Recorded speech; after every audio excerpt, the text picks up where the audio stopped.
A quick like and subscribe really helps our channel grow and allows us to bring you even more amazing content. Thank you for your support. When I turned 18, my life, once filled with dreams and mundane routines, twisted into a nightmare that I still can't shake off. It all began on my birthday, when a letter arrived, elegantly sealed, beckoning me to what can only be described as an unspeakable competition called an Ultimate Golden Child, a title that glimmered mockingly as I peeled away the seal, revealing a prize so grand it sent shivers racing down my spine, a lifetime of riches, fame, and influence, but at the cost of my very soul, or so I inferred after I read the fine print buried deep in the folds of euphemistic language talking about survival and elimination. Every eligible 18-year-old in my town received a similar letter, and my naive mind wondered if there was an escape, but the townsfolk spoke in hushed tones about how past competitors had vanished, their fate sealed in obscurity for daring to defy the Grand Council, a shadowy committee overseeing this gruesome contest where unimaginable horrors awaited those adventurous, or foolish, enough to participate. Against my better judgment and fueled by an insatiable curiosity, I found myself at the old abandoned high school just as the sun began to set, where flickering fluorescent lights buzzed ominously overhead, illuminating the cavernous interior filled with makeshift stations adorned with strange symbols and unsettling paraphernalia. A heavy tension clung to the air as other competitors milled about, their faces echoing a mix of excitement and unspoken dread, yet there was something absurdly exhilarating about the palpable fear that united us. As the clock struck 7, a tall figure cloaked in shadow stepped forward, introducing himself as the master of ceremonies, his voice dripping with sardonic charm as he explained the first challenge, a trust exercise that involved climbing into a dark pit beneath the gym where competitors would be pitted against their closest friends. Friendships torn asunder as the lights dimmed and the first screams echoed through the halls. With each crude betrayal, a competitor would emerge, their faces twisted with betrayal as they clambered out of the pit, a grim tally of survivors flickering above us like an unholy clock, and with every challenge, the definition of loyalty morphed into a grotesque parody of what we once believed. Over the next few days, the games played out like a twisted reality show, with each challenge escalating from mind games to physical torture. Blood was spilled as competitors turned upon each other, and I grappled with the throes of despair, clutching my phone as I texted my best friend, only to receive nothing but a haunting silence in return. It wasn't until I was led to an empty classroom for round 3, labeled the Garden of Lies, that I truly understood what lay at the heart of the competition, a sprawling maze filled with mirrors reflecting distorted versions of the competitors, and whispers swirled around us like leaves caught in a storm, revealing our darkest secrets as illusions morphed into horrors. One by one, competitors succumbed to the lunacy, mentally dismantled by the wrath of their own conscience, while I fought to navigate my own demons, each new reflection pulling me deeper into a despair so profound that I wondered who I truly was anymore. I was on the verge of losing myself when I met a fellow contestant named Elara, her white knuckle grip on my arm a testament to our shared dread,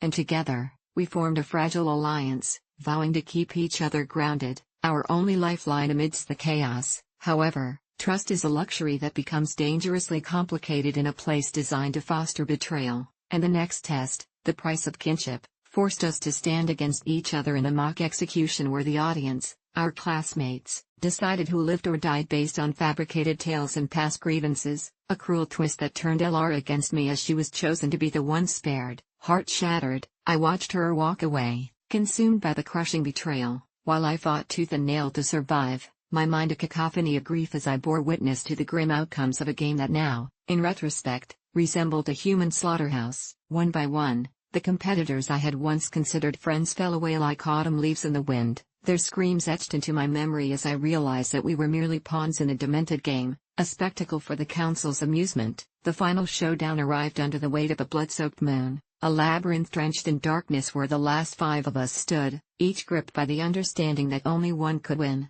And as the master of ceremonies announced the last challenge, a twisted bathed in light duel featuring weapons composed of memories, my heart raced in disbelief, the truth crashing down on me like a tidal wave. To kill the others, we would be forced to relive our most painful memories, inflicting wounds that went far beyond skin deep. I closed my eyes, trying to conjure only the good, while audience members hooted and jeered, their faces blurring into grotesque masks of delight, and amidst the chaos, I found myself eye to eye with the last person standing, Elara, her haunted expression mirroring my own. In that moment, time shifted, and I made the most horrifying revelation. She was no longer the ally I once knew, No, they had turned her. Under the guise of survival, she lunged at me, pushing me through a darkened door labeled exit that spiraled out of the very school that gave rise to our twisted destinies. The rush of cool air hit me, but freedom was a mockery as I found myself back at my childhood home, the walls whispering secrets that clawed at my sanity, and although I escaped with my life, I can't shake the feeling that I am still trapped. The memories of what I endured gnaw endlessly at my psyche, haunting me every night like a veil of shadows. I learned nothing, gained nothing, just another lost individual among many, trying to hide the truths that weigh too heavy. And now, each birthday reminds me of a competition that stole not only my friends but a piece of my soul. I write this, empty and scared, a captive to the very idea that even now, the ultimate golden child turns others into the monsters we feared, and perhaps, just perhaps, I'm still fighting, still hiding in the dark like so many before me, terrified of what lurks beyond birthdays, forever haunted by the sick competition that formlessly lives on in the deepest parts of me. I used to cook for a Hollywood celebrity who made me face away from him whilst he ate, and the strange dynamics of those meals still haunt me. It all started when I landed a job as a personal chef for Adrian Hale, a once A-list star whose glory days faded into B-movie obscurity, but who clung stubbornly to the remnants of his fame like a barnacle to a ship. But his fans and the world beyond had forgotten him. It was a modest role, but I was thrilled to step into his lavish home, an eccentric mansion sprawling on the outskirts of LA that looked like something out of a horror film, blackened wood beams, looming shadows, and far too many velvet drapes holding secrets in their folds. My heart pounded each time I approached that mahogany dining table, far too large for one man and always set for two, even when I mistakenly thought it was merely for show. On my first day, Adrian instructed me in a low, raspy voice to never turn to face him while he dined.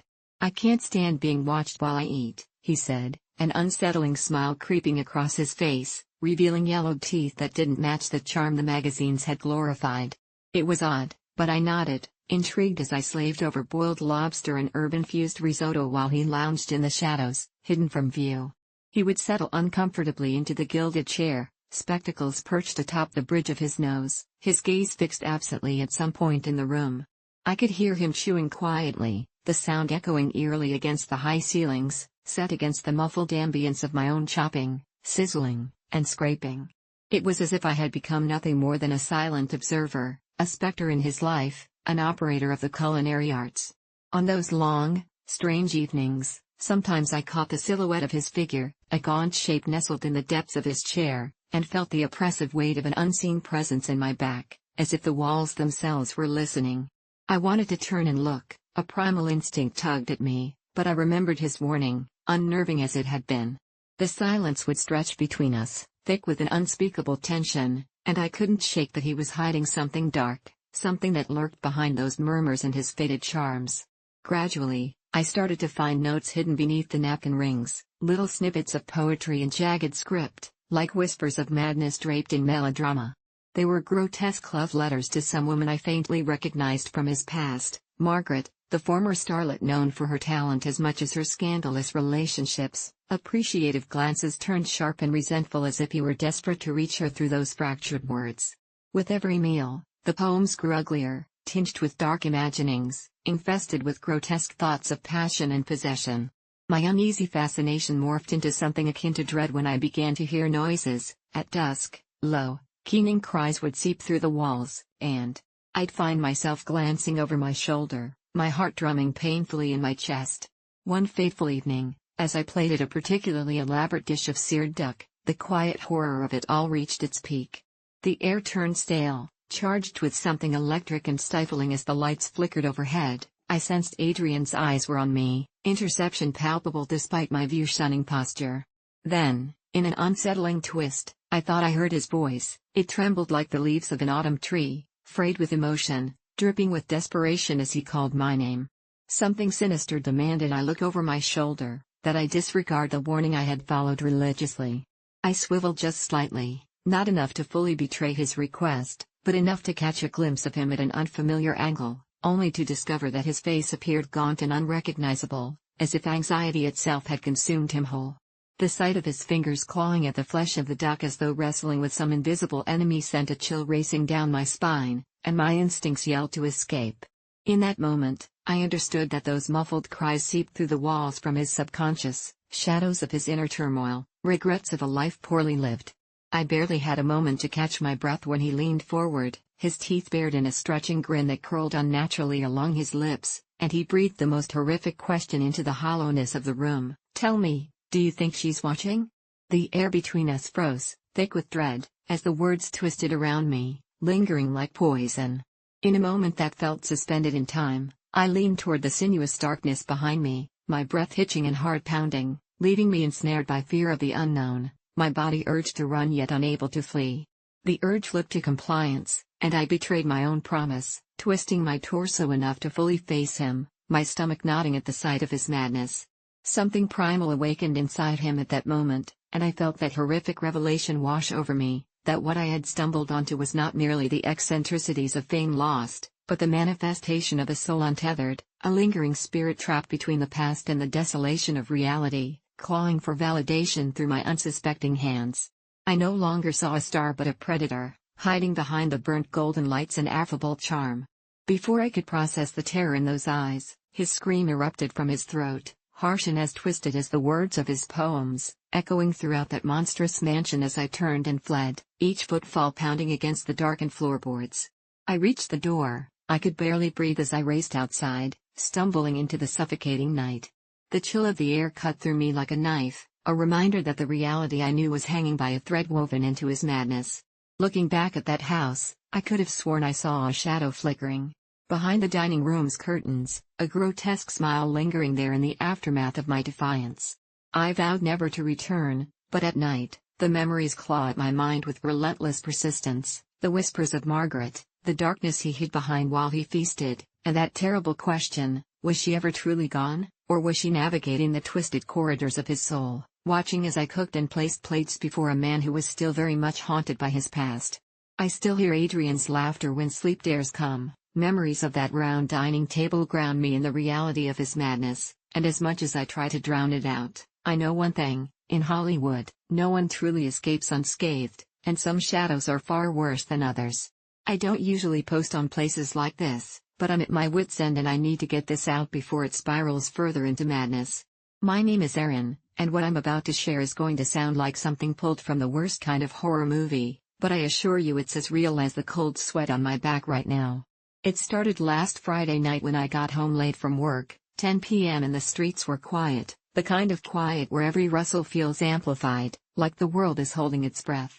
I walked into my house expecting the warm embrace of my husband, Mark, and the comforting aroma of our favorite pasta sauce simmering on the stove, but instead, I was greeted by an eerie emptiness. I called out for him, my voice echoing unnervingly in the stillness, but no reply came. Typically, he'd be in the living room, glued to his games or sprawled on the couch watching whatever crime documentary was playing. I shrugged it off, thinking maybe he fell asleep while waiting for me. As I walked through the dimly lit hallway toward the staircase, I noticed something strange: the bedroom door was slightly ajar. Intrigued, I crept closer to listen for any signs of familiar sounds, those soft noises that had always made our home feel safe.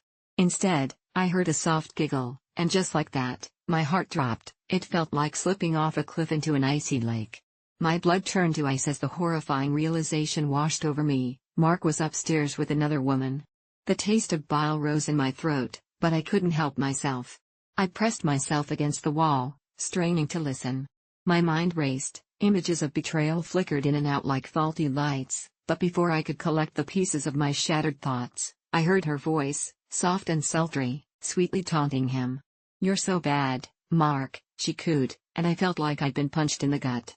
I wanted to scream, to break down the door and confront them, but my feet felt like lead, frozen in shock. Instead, I slipped away, my heart slamming against my ribcage. I grabbed my phone and texted my sister, Zoe, just 3 simple words: "Help me, please." Seconds later, my phone buzzed. Zoe was on her way. I had to do something. I couldn't wait idle while they laughed and betrayed me upstairs. In that brief moment, the raging fire of anger began to mix with something colder, fear settling deep within me. Surely they would be asleep soon. My mind raced with possibilities, and as I paced my darkened living room, my eyes caught the glint of the kitchen knife, just a little paring knife, yet in that moment it felt like the most potent weapon I could wield. I gripped it tightly in my hand, the cold metal grounding me against the whirlpool of emotions threatening to drown me. I felt powerful and powerless at the same time. Then, only moments later, I heard Mark thud down the stairs. I froze, debating what I would do if he saw me with a knife. Would he deny everything? Would he plead with me, claiming it was just a stupid mistake? But when he emerged, he didn't wear the guilty face I expected. Instead, he stumbled slightly, his shirt ruffled, and he smirked at me like nothing was wrong. "Hey babe, you're home early." There was a lilt in his voice, a slight intoxication in the air. My heart raced as I spoke, forcing the words out. "Where's the woman?" I asked, my own voice sounding foreign to my ears, trembling with rage and disbelief. For a moment, he was taken aback, that smirk slipping into a slight frown before he shrugged nonchalantly. "What woman?"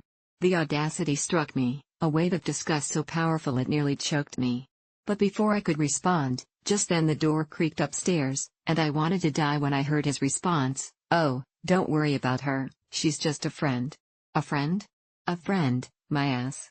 But before I could voice my outrage, Zoe burst through the front door, her presence infusing me with some much-needed courage. "Aaron," she yelled, rushing toward me, her face pale and frantic. "What's going on?" The look on her face was enough to send shivers down my spine. "It's Mark. He's upstairs with some woman," I hissed, pointing toward the stairs, but before we could formulate a plan, Mark's demeanor shifted, something flickered in his eyes. Without warning, he bolted toward the stairs, and I felt the adrenaline kick in as I chased after him, Zoe trailing behind. "Mark," I shouted, my voice cracking as I climbed each step, the sound of our hurried footsteps echoing as we ascended into a darkness I wasn't prepared for. The hallway felt endless, shadows loomed in every corner, but instinct held me tight, my fight-or-flight response kicking in. I burst through the bedroom door, only to find it empty, the covers tossed aside. A chill crawled down my spine. There was no other woman, just us in that room, only the bed and the lingering scent of something sweet and floral, something I did not recognize. I turned to warn Zoe, "It's not just infidelity." I hesitated, a thought snagging in my throat. But I stopped as I scanned the empty room, and something began to shift in the corners of my vision. "Aaron," Zoe yelled from the hallway. I spun around, heart pounding in my chest, only to find Mark where he shouldn't be. "Mark?" I mumbled, eyes wide as I took in the scene. He stood motionless, eyes unfocused, mouth twisted into something grotesque, his form eclipsed by the darkness behind him. "It's too late," he whispered, though his voice wasn't his own. I felt each word slithered down my spine like ice water. "You've invited me in." And that's when I realized, the warmth of laughter and betrayal wasn't from a woman upstairs, it was a manifestation of my own fears, the dark essence woven into our lives that thrived on heartbreak and desperation. In that moment, the floor beneath me dropped away, and all light vanished as a scream echoed through the emptiness, reverberating endlessly in the silence of what once was a home. I don't know how long I was engulfed by that dark presence, but when Zoe found me, I was slumped on the floor, the lights were flickering, shadows danced on the walls, and Mark was no longer human. After that night, something broke in me. I left the house, but it never truly left me. I still hear my husband's laughter echoing down the hall when I close my eyes, and every time I see a shadow linger too long, I remember the weight of that darkness and the truth that sometimes it doesn't take another person to invade your life, sometimes, it's an entity that feeds on your fears, your anguish, and your despair. Whenever I hear his voice haunting me, I wonder if I made the right choice running away, or if I simply gave it another chance to wreak havoc on anyone else foolish enough to linger in the cursed space we once called home. So, if you ever find yourself walking past a house that feels too still, too quiet, remember this: some doors are best left closed, some homes are better off uninhabited, for once they hold a darkness, it clings like ivy, growing thicker with every breath you take. The only other astronaut on this mission died 6 weeks ago, but the computer insists their life signs are still stable, and believe me when I say that I can barely comprehend what that means. It's been completely silent since the accident, and the sudden burst of beeping from the control panel jolted me from a fitful sleep, my mind still adrift in dreams of Earth's lush forests and bustling cities, images that felt like centuries ago. I scrambled to make sense of the readings flickering across the screen, blood rushing in my ears as I desperately whispered the name Henri into the void, a name I never imagined I would utter in such a terrified hush, and yet here I was, sitting alone on the bridge of the Aurora with the vast emptiness of space stretching infinitely around me. My companion's body lay cold in the cryostasis chamber just a hatch away, and my hands trembled as I swiped through the logs, the patterns of data revealing a truth I couldn't bear to accept. The oxygen levels were twice what they should be for one being, a fact that gnawed at my sanity while a hint of desperation tugged at my heart. Had I somehow failed to notice it? Could I have missed the unmistakable signs of life? That was the question that struck me, as I recalled the sound of Henri's final breaths echoing through the cabin like a mournful lullaby before the emergency protocols kicked in, the system insisting that we maintain the delicate balance of oxygen and nitrogen for as long as possible while we awaited rescue that I now knew might never come, and I was propelled into a spiral of dread and disorientation. Nothing made sense as the blinking lights persisted, an artificial heartbeat measuring what I could only assume were ghosts. Each pulse echoed painfully in the oppressive silence, mocking me, until the ship's AI, a soothing voice I had begun to dread, chimed in with its clinical neutrality. Life signs detected.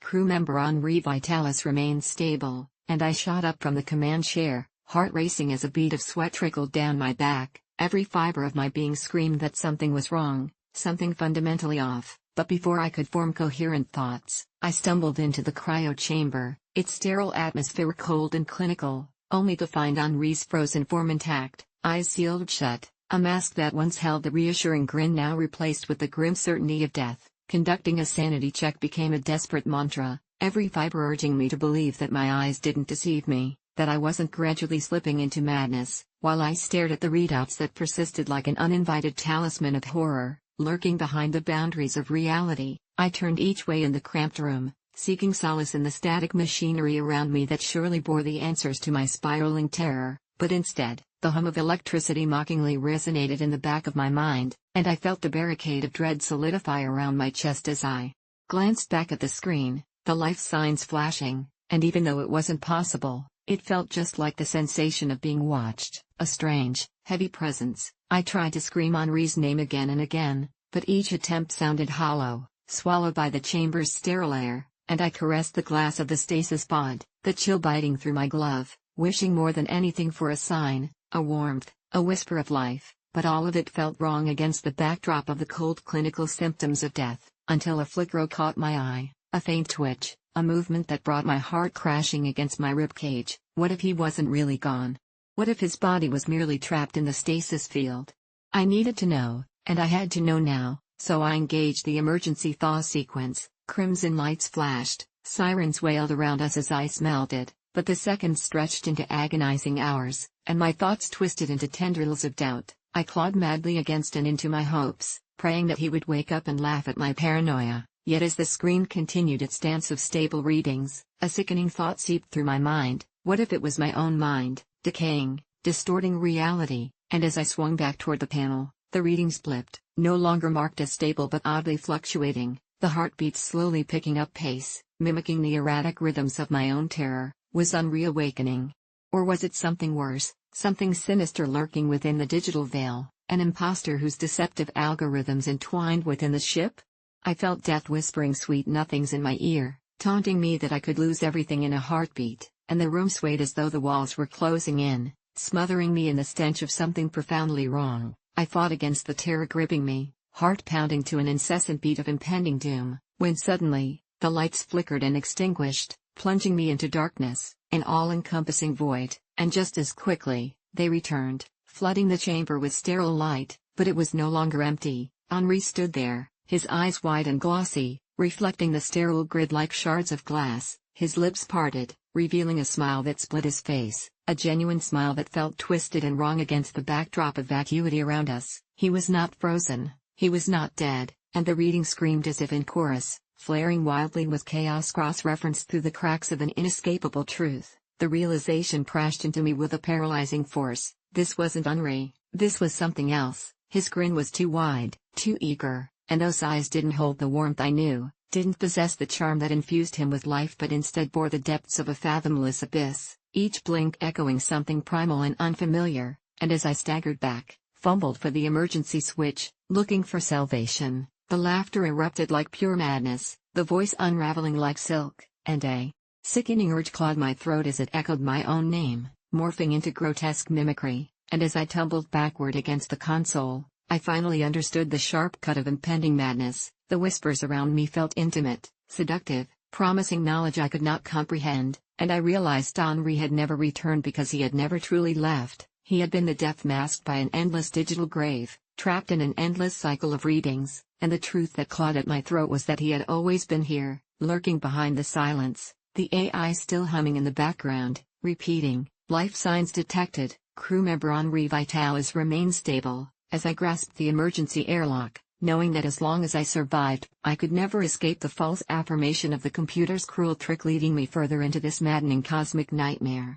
I work at a secret hospital that serves patients with unusual conditions that have to stay secret, but I never thought I would find myself in a life or death situation until last night. When I first accepted a position at the Haven, a facility that nestled in the folds of the Appalachian Mountains, I was drawn by the promise of adventure and the odd thrill of embracing the unconventional. Little did I know, the patients weren't the only ones harboring secrets. We treated all sorts of bizarre afflictions, from the man who could absorb electricity to the woman who melted into shadows whenever she felt fear, and though I had become accustomed to the oddities that shuffled through our sterile halls, nothing could have prepared me for what happened during my night shift last night. The clock struck midnight, and I was alone in the dimly lit corridors, the soft beeping of machines offsetting the heavy silence, when I heard a faint rustling from the isolation ward, a place not even the bravest nurses dared to frequent after hours. My gut twisted a knot of dread as I navigated toward the source of the noise, each step echoing like the haunting footsteps of the unknown, and as I rounded the corner, I froze. A figure stood against the wall, cloaked in tattered cloth that seemed to blend into the shadows, its face obscured, but a whisper floated through the air like smoke, "Help me." I should have run, I knew this, but curiosity tied my feet to the ground as the figure unfolded to reveal a gaunt face with eyes like hollow wells. "I'm trapped," it continued, voice trembling like dried leaves about to snap, "and if you don't help me, they'll come for you next." Panic surged through me as the lights above flickered, casting fleeting shadows that danced in rhythm with my rising terror. I asked who they were, but the figure merely pointed toward the darkness of the isolation ward, urging me closer, promising answers that danced just out of reach. With hesitant steps, I followed, compelled by an inexplicable magnetism despite every fiber of my being telling me to flee, and as we entered the ward, an unsettling chill washed over me, the air thick with a suffocating weight. The room was dim, filled with equipment that flickered ominously, and I caught a glimpse of cells through glass windows, each housing patients who looked disturbingly normal but bore more than just unusual conditions. They seemed drained, their eyes sunken and hollow like vessels emptied of life. "You see," the figure rasped, "they're not sick. They're chosen," and before I could respond, a distant sound, like footsteps, echoed through the hall, swift and thunderous, causing my heart to pound against my ribcage. The figure's demeanor shifted instantaneously, panic flooding its gaze. "You have to hide.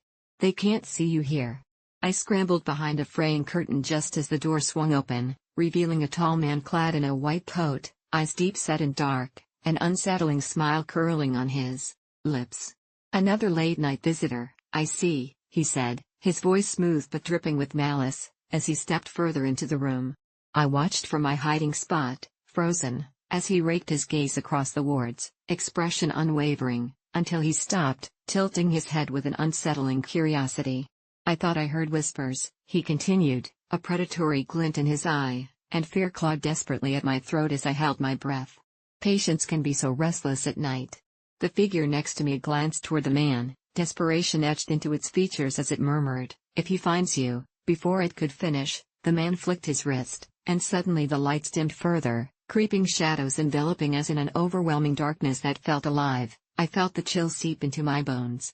Something about that moment shattered my resolve, and I inched backward, desperate to escape, heart racing wildly as the chill of inevitability washed over me. The sounds of footsteps returned but were accompanied by voices, murmurs, whispers, calling my name, an ethereal chorus promising salvation. My instinct flared, urging me to bolt, but before I could think, I stumbled into the open, directly into the man's line of sight. Time suspended as our eyes met, and in that moment, I saw an endless abyss lurking behind his gaze, an ancient hunger that had sipped the very light from his soul, and without thought, I turned to run. The figure's frantic voice echoed in my mind, "They can't catch you if you're fast." As an unholy scream erupted behind me, and I didn't stop to look back.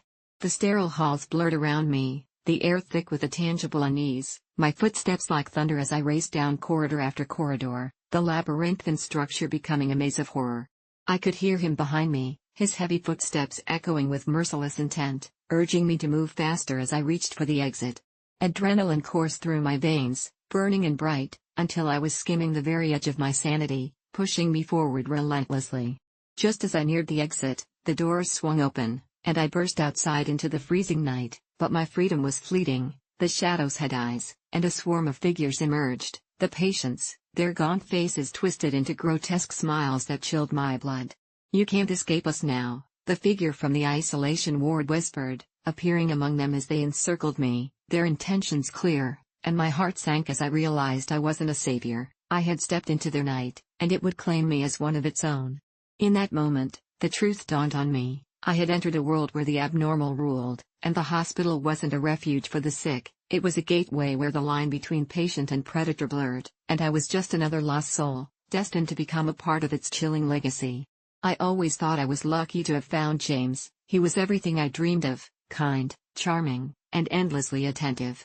We met during our sophomore year of college, and our love blossomed quickly, entwining our lives in spectacular harmony. But somewhere beneath the surface, shadows flickered, and the truth began to uncoil like a sinister vine. It started innocently enough. I would wake up groggy and disoriented, my head heavy like I'd been hit by a bus. Initially, I brushed it off as the result of late-night study sessions or the fatigue inherent in student life. However, the odd sensations soon morphed into something more alarming. I began to experience short lapses in memory and glimpses of confusion that felt foreign to me, as if entire blocks of time were being drained like a digital file, leaving only gaping voids. There were evenings where I'd wake up in unfamiliar clothes with no recollection of how I'd gotten there. I'd find James by my side, smiling, but with an unsettling glint in his eye. "You were such a sweetheart last night," he'd tease, hinting at an intimacy I couldn't remember, and the more he laughed, the more unease curled in my stomach. The warnings in my mind began to scream, but love can often blind us, and I was too wrapped up in my feelings to heed the warnings. I decided to dig deeper. My first step was to discreetly consult medical resources online, scouring through symptoms that seemed to mirror what I had been experiencing. I stumbled onto stories of women whose partners used drugs to manipulate and control them, and the chilling realization hit me like ice water. The thought that James might be drugging me stirred a cocktail of fear and disbelief in my gut. I confronted him one evening, voice shaking as I laid out my swirling accusations, expecting laughter or denial, but instead, he leaned closer, eyes darkening in a way I had never seen before, lips curling into a grin that didn't reach his eyes, and for a moment, I considered I might have crossed a line I should never have brushed against. "You really think I would do something like that?" he whispered, an edge of mockery in the question. My heart raced, drumming to a tempo of panic, but I had to know the truth, consequently setting up a hidden camera in our room when I knew he would be out for the night. With bated breath, I replayed the footage, dread pooling in my chest. I watched him enter the room, his movements eerily precise as he bent down to my side, filling my glass with a clear liquid I had never poured, then grinning down at me with an unsettling fondness that made my skin crawl. My breath hitched in realization just as I saw myself take a sip, my oblivion returning. I wanted to scream but couldn't find the voice as a slick blade of betrayal twisted deeper within me. I prepared my escape plan, bartering time in my favor as I masked my anxiety behind a facade of normalcy.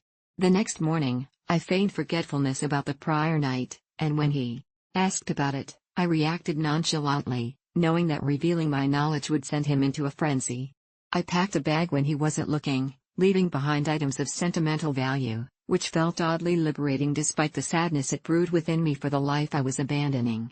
With a beating heart and fearful determination, I found an Airbnb close to my campus, a quiet little nook that felt like a haven just in time for finals week. I intended to keep distance while I formulated a plan.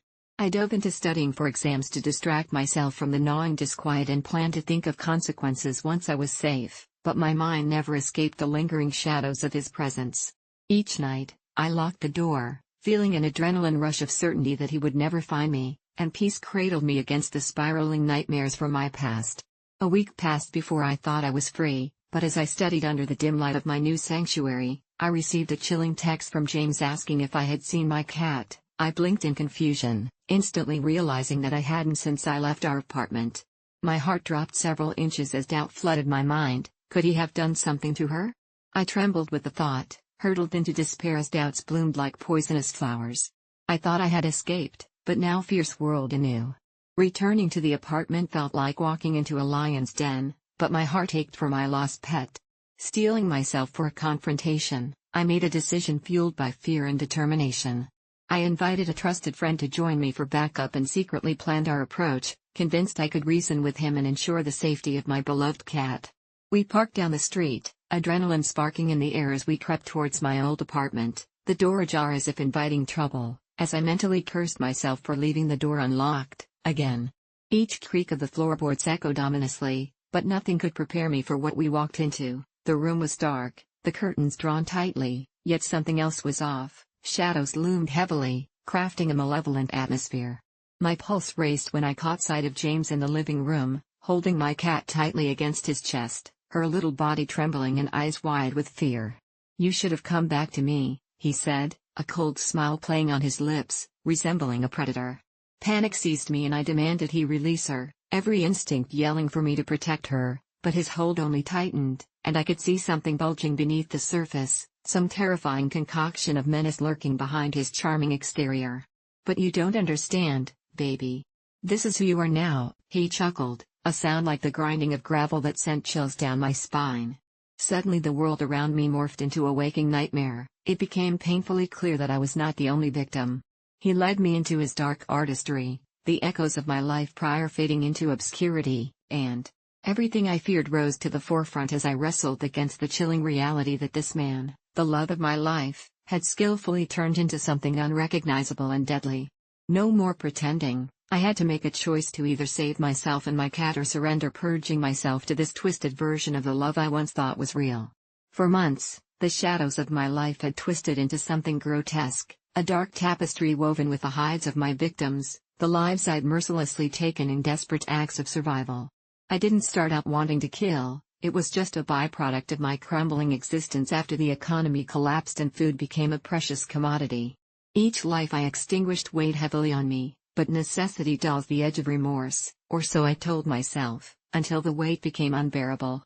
The thrill had morphed into an insidious burden. During the day, I saw their faces, the glimmer of fear in their eyes as I approached, and at night, I could hear their whispers in the silence of my bedroom.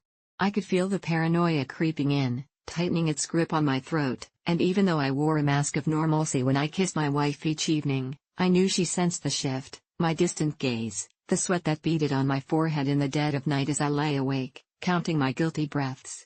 My once vibrant world was now a monochrome blur, and to combat the unraveling of my soul, I decided to involve her, thinking perhaps that a shared darkness could soften the edges of my own. "It's a survival thing," I told her, my voice steady despite the tumult roaring within. I needed her help because I was losing control, and I didn't want to admit that the line between right and wrong had become irreparably smudged in my mind. My wife, Rebecca, was not a killer. She was light and laughter wrapped in soft tangles of hair and warm eyes that knew the world as a kind place. I coaxed her into the shadows by exposing her to the grim reality I'd created and showing her the desperation wrapped around our throats, binding us to this lifelike chains of rusted metal. I didn't prepare her for the blood or the horror, I only hinted at the danger lurking in our world. "You want to protect our future, don't you?" I asked, my heart racing as she looked into my eyes, something dangerous flickering behind her gentle disposition. The transformation was gradual. She started to understand my paranoia, began to mimic my anger, and it wasn't long before her eyes hardened too. I saw it in the way she clutched the kitchen knife, fingers tracing its sharp edge, and how she relished the idea of taking action rather than being a passive participant in a world bent on consuming us. We began to stalk our prey together, slowly descending into the murky depths of something we didn't fully comprehend. My hand trembling as I held my wife's when she squeezed the trigger of our first shared victim, a man who had once recklessly bragged about hoarding food supplies. It was dark, so dark, and as I held her quaking body afterward, the buzz of exhilaration mingled with a newfound fear. The first taste had awakened something fierce, inflating our lungs with adrenaline and muffling the screaming guilt that had plagued me. Yet, what I hadn't anticipated was how this new involvement would twist her, how, rather than alleviating my toll, it would deepen it, spreading thick like a virus through our home as we turned from survivors into something more monstrous. Her laughter, once bright, began to echo oddly in the quiet rooms, and the sparkle in her eyes held a more predatory glow with each life we took part in snuffing out. Our arguments morphed. We fought about the simplest things and then exploded into rage and shouting as I tried to hold her back from seeking out more targets, leading this dark odyssey to numbing and unrecognizable places. I realized too late that I had become a puppet in my own experiment, unaware that she had grown stronger behind the strings I thought I controlled. It was the late-night phone calls that broke me, conversations with people who had been close to the ones we took, whispers full of suspicion and grief creeping into our lives like the darkness I thought I had embraced.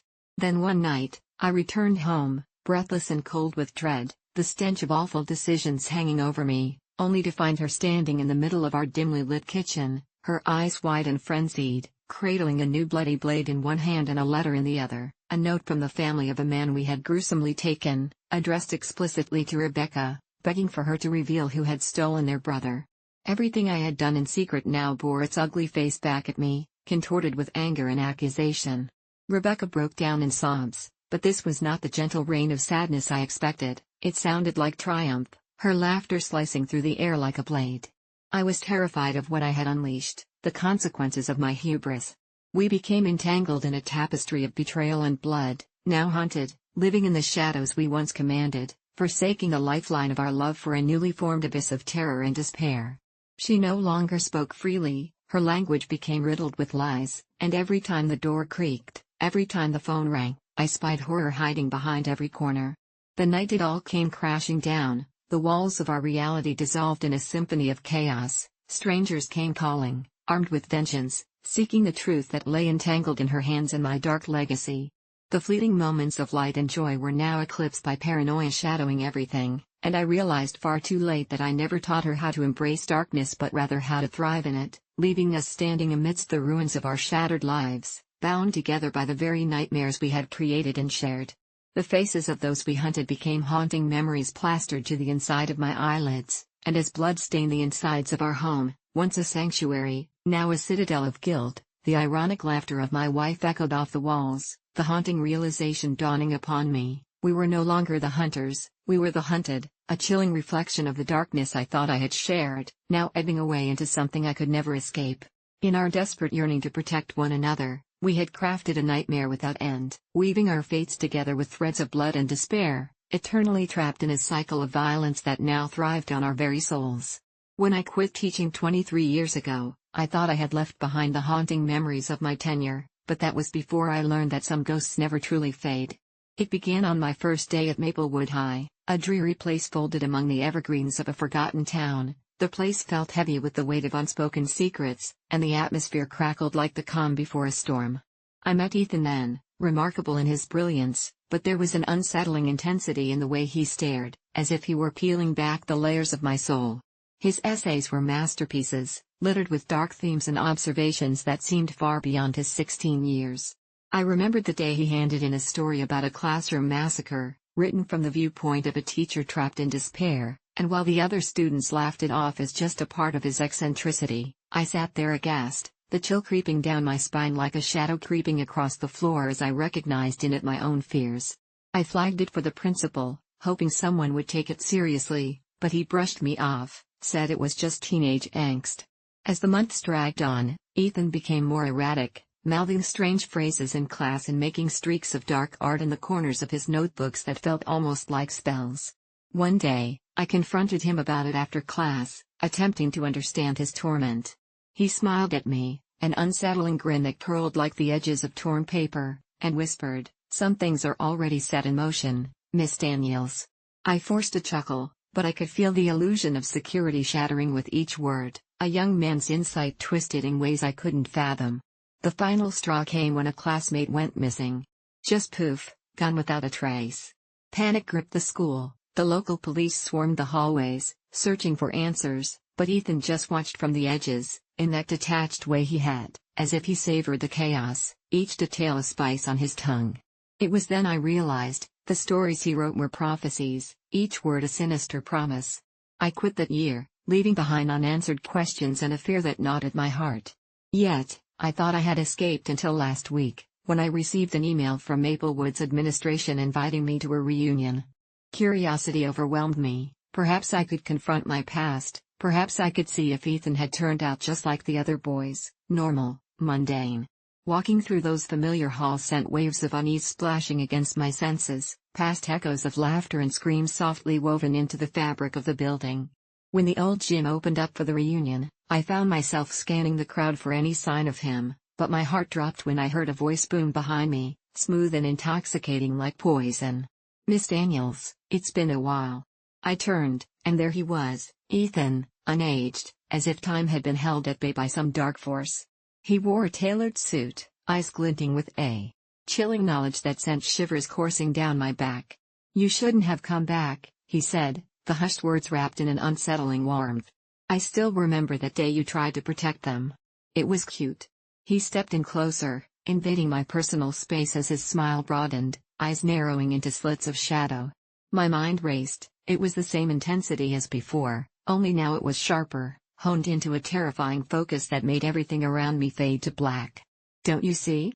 he said softly, but there was an edge to his voice that echoed ancient secrets. "I learned everything you taught me, and then some." Panic surged within me as I recalled the moment I had left that school, how I believed in my heart I had buried my fear along with my career. I stood there, frozen as he recounted the details of that missing classmate, spinning the tale effortlessly with all the morbid delight of a storyteller weaving a web of horror. It dawned on me, it wasn't just remnants of adolescence, he had become something far more sinister, his genius contorted into a weapon forged in darkness. I turned to flee, to escape the suffocating aura of his presence, but he grabbed my wrist. "You're not leaving just yet, Miss Daniels," he hissed, "not after all these years. You and I have unfinished business."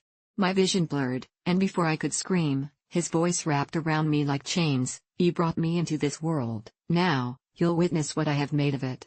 As I stood there, trembling, the realization hit me, my legacy was stitched into his very being, and I wasn't just confronting my past, I was staring into the abyss that I had unwittingly shaped, and that darkness had only grown, hungry for a new victim, ready to seep through the pores of a town plagued by shadows, all from the mind of a boy who had once sat in my classroom, and now towered over me, a maestro of fear, whose greatest lesson was just beginning.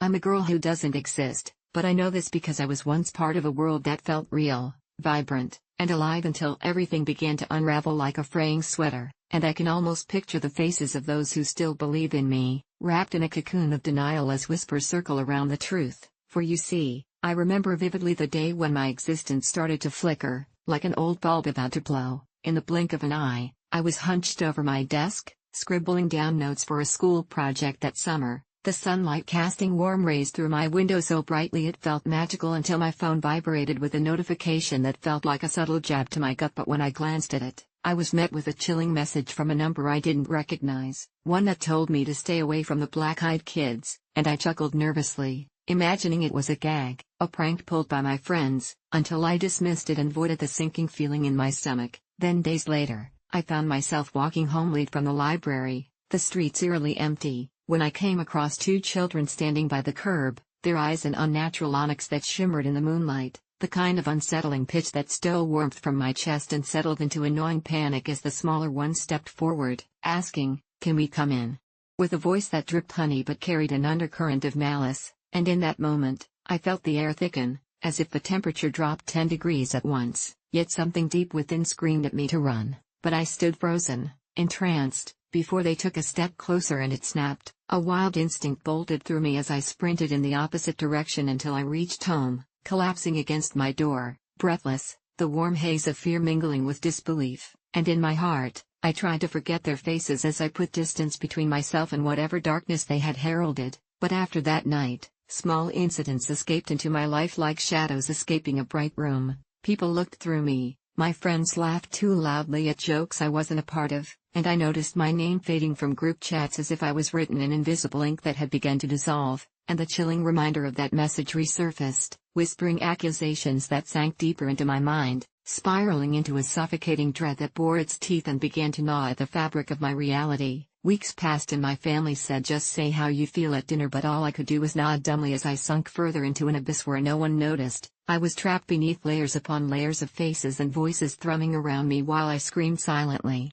a ghost in my own life, and my insomnia grew worse as paranoia took root, making my nights longer and darker, slipping into the depths of the unknown as the black-eyed kids invaded my dreams, chasing me through landscapes painted in twisted hues and beckoning me with promises of belonging, the same sweet voice echoing my name as the world around me warped and shifted, yet I always woke in a cold sweat, reality more horrific than my nightmares. By now, I was grasping at threads, unraveling faster than I could hold the seams together when one night, after the whispers became unbearable, I decided to reach out to a friend, a lifeline dipped in hope, only to have them laugh when I mentioned the black-eyed kids, telling me it was just a silly urban legend or something TikTok would throw in my face, and for a fleeting moment, I silently wished I could make them see through my eyes, that I wasn't just paranoid or crazy, that my existence was shrinking like the sun at dusk, and it was terrifying to behold. That night I lay awake, staring at the ceiling, feeling the weight of the universe pressing down on me,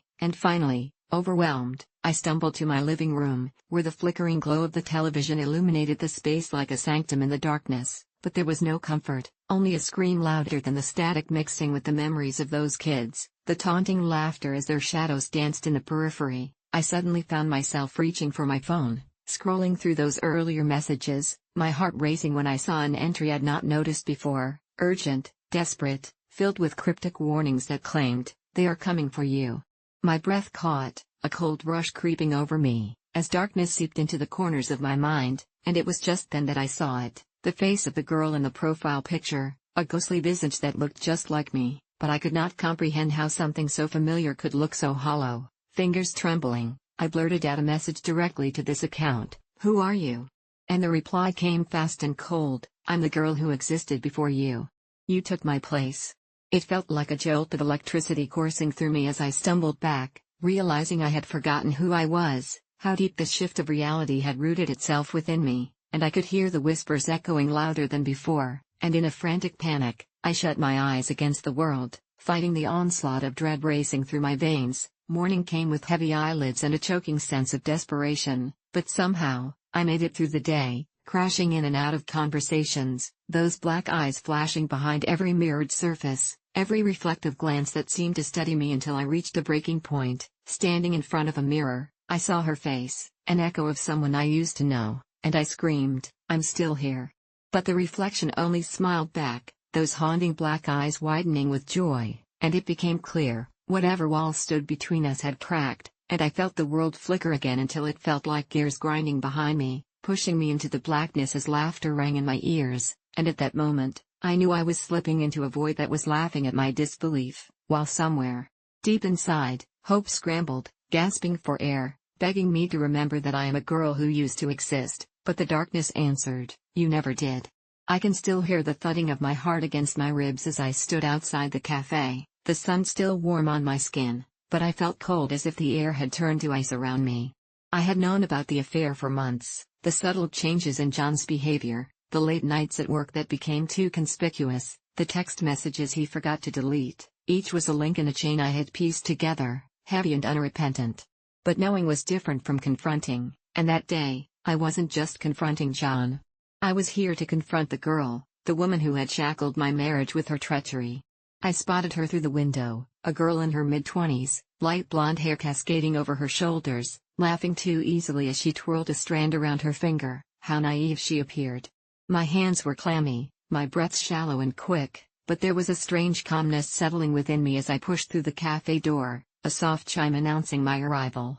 She turned, laughter evaporating as confusion washed over her face, and I stood there, feeling like an uninvited guest at a party meant for lovers. "You're here," she managed, and it sent a wave of bile crawling up my throat. I took a deep breath and stepped closer, forcing her to see the hurt in my eyes, the betrayal in the lines of my frowning mouth. "I need to talk to you. About John." The way her face paled, the spark of alarm that ignited in her baby blue eyes only fueled my anger. Here was someone who had wrecked my home, brought shards of glass into my life as if it were an amusement. I saw it all unravel before me in bright flashes, the days spent alone, trying to pretend that everything was fine, the smiles that no longer reached my eyes, and the aching loneliness that settled in my bones worse than winter's chill. "I know what you've done," I said, my voice steady but strained, and she opened her mouth to object, but I pressed on. "You think this is some romantic affair?" You're just as much a victim as I am, you're just too stupid to realize it. Confusion morphed into defensiveness, and suddenly she was rising from her seat like a storm. You don't know anything, she spat, you don't know us. But I did know, I knew too much, about her laugh, her cheap perfume, the way she would steal my husband away from me. You think he loves you? I laughed dryly, letting every ounce of my hurt become part of that bitter sound. He doesn't love you, he's just drawn to the excitement, the newness. You're a distraction, nothing more. You'll be discarded once he's done. The flicker of uncertainty betrayed her posture for just a moment, but then she seemed to regain her composure, the bravado of a petulant child, and I could see the steeliness behind her facade as she snapped back. You're just jealous. He told me he was unhappy with you, that you weren't enough. The words hit like a physical blow, and it felt as though someone had driven a knife into my gut, twisting it maliciously, but I wasn't going to crumble. I took a step forward, letting the cafe fade from my awareness, the burden of her presence too much to bear. I may not be enough for him, but you'll never be enough for him either. He'll always come back to me, and you will always be the other woman. The resulting silence in the cafe was thick, suffocating, save for the muffled clinking of dishes and faint chatter around us. It was then I recognized the fire in her eyes had turned to despair, a flicker of doubt cracking the glossy surface of her confidence. You don't mean that, she whispered, her bravado faltering, while my anger melted into something else, uncertainty, fear. What if she was right? What if John truly desired her? But I shook the thought away. I knew what love was, more than a fleeting desire, more than just lust. After what felt like an eternity, I decided it was time to expose the truth behind her false security. You don't realize what you're playing with, do you? I began, each word dripping with disdain. You think you've won him over, but in time you'll awaken something feral, something in him that will consume you whole. Her facade cracked further. What do you mean? She asked, genuine fear creeping into her tone. I took a moment to savor this, relishing the realization settling in, the power shifting as the words escaped me. He's not who you think he is, I said, and I watched as the color drained from her face. You see the charming husband, the devoted father, you see a facade. But behind that smile lies a darkness, a shadow he hasn't allowed anyone to witness. Her breath quickened, and for a fleeting moment, we were no longer adversaries trapped in this twisted game, we were two women caught in the web of a man who manipulated us both. With that haunting image firmly planted in our minds, I leaned forward, lowering my voice to a whisper that only she could hear. He won't keep you safe. The man you're falling for hides a rage capable of devastating anyone who gets too close. I've seen it, I've experienced it. He isn't just sweet and charming, he is a monster wearing a mask. I didn't need to look in her eyes to see the panic spiraling within her. I could almost taste the anxiety bubbling in the air between us. The truth was toxic, and I reveled in the chance to divulge it. You can have him, but don't expect him to play the role you want him to. He'll pull the rug from under your feet, and when you're falling, you'll see his true self, a fractured soul steeped in darkness, claiming those around him as mere pawns. The tremor in her hands was now visible, a visible testament to the dawning realization of my words, and just to drive my point home, I concluded, you've been warned. And with that, I turned and pushed through the cafe doors, the air cool against my flushed face, suddenly needing to escape the weight of the moment. But as I stepped into the street, a chilling laughter echoed behind me, a laughter that was all too familiar. It was John's. Looking back, heart racing again, I saw him approach, clutching a bouquet of flowers, the kind he used to bring me before the affair tainted our love. Darling. He called out to me, and his voice sank into my skin like icy fingers. I thought we could celebrate tonight. But I couldn't process his words, the air thick as realization dawned. This time, his eyes didn't dance with light, they held a malevolent glimmer in the setting sun. I stumbled back, horrified, and that dreadful laughter hung in the air like a dark omen. Somehow, I knew, deep down, that this wasn't about love anymore. It had shifted into a game of manipulation and power. My heart raced as adrenaline surged through me, and I took off, my feet pounding against the pavement, desperate to escape, not just the man I once loved, but the creature that had emerged, hungry for destruction.